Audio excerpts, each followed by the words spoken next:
सोमवार को जैसे ही सीएए लागू होने की घोषणा हुई, पश्चिम बंगाल से जश्न की तस्वीरें सामने आने लगी। ये तस्वीरें थी मतुआ समुदाय की। पश्चिम बंगाल के मतुआ समुदाय ने ढोल बजाकर और डांस करके जश्न मनाना शुरू कर दिया। आपको बताते हैं कि आखिर मतुआ समुदाय क्या है और जश्न क्यों मना रहा है। मतुआ समुदाय बांग्लादेश से आया एक समुदाय है। इनका बड़ा हिस्सा पश्चिम बंगाल में बड़ी संख्या में रहता है।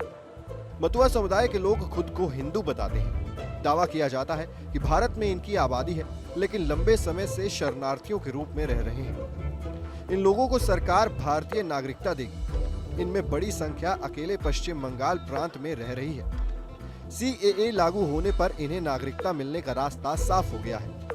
इसके लिए दस्तावेज देने की भी जरूरत नहीं पड़ेगी। जनसंख्या की बात करें तो मतुआ समुदाय की जनसंख्या के सही आंकड़े अभी मौजूद नहीं हैं, लेकिन कुछ रिकॉर्ड्स में इनकी जनसंख्या 70 से 80 लाख तो कुछ में 2 से 3 करोड़ बताई गई है। इसमें भी सबसे ज्यादा जनसंख्या पश्चिम बंगाल में है। मतुआ समुदाय के जो लोग विभाजन से पहले मौजूद हैं, उनके पास भारत की नागरिकता है। ऐसे लोगों की जनसंख्या 30 लाख के करीब है। इन्हीं मतुआ समुदाय पर पकड़ बनाकर ही बीजेपी पश्चिम बंगाल में अपनी सियासी जड़ें जमाने में कामयाब रही थी। 2019 के लोकसभा चुनाव में बीजेपी 18 सीटें जीतने में कामयाब रही थी, जबकि उसे 2014 में महज 2 सीटें मिली थी। इसके बाद 2021 के विधानसभा चुनाव में बीजेपी दूसरे नंबर की पार्टी बन गई। ऐसे में बीजेपी ने लोकसभा चुनाव से ठीक पहले सीएए नियम का दांव चला है, जो बीजेपी के लिए बंगाल में सियासी संजीवनी साबित हो सकता है।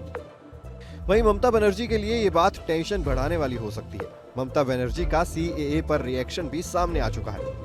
उन्होंने कहा है कि वो इस नोटिफिकेशन को पढ़ेंगी।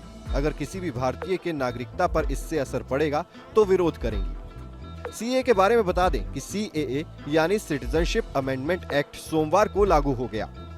ये एक्ट साल 2019 में ही पास हो गया था, लेकिन 5 साल तक इसे लागू नहीं किया जा सका।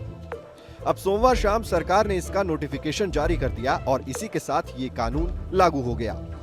अब पाकिस्तान, बांग्लादेश और अफगानिस्तान से जो भी हिंदू, सिख, बौद्ध और जैन और वहां के अन्य अल्पसंख्यक दिसंबर 2014 से पहले भारत में आकर बसे हैं, उनको नागरिकता देने का रास्ता साफ हो गया है। सीएए को लागू होने में 5 साल का समय लगा। सीएए को लेकर साल 2020 से लगातार एक्सटेंशन लिया जा रहा है।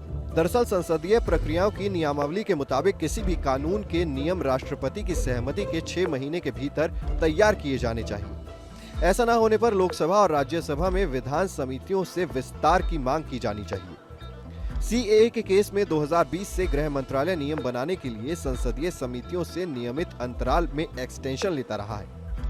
अब लोकसभा चुनाव से पहले इसे लागू कर दिया गया है। फिलहाल इस वीडियो में इतना ही। इस खबर को लिखा है हमारे डेस्क के साथी अपूर्व श्रीवास्तव ने। बाकी खबरों की अपडेट्स के लिए देखते रहिए न्यूज़ नेशन डिजिटल।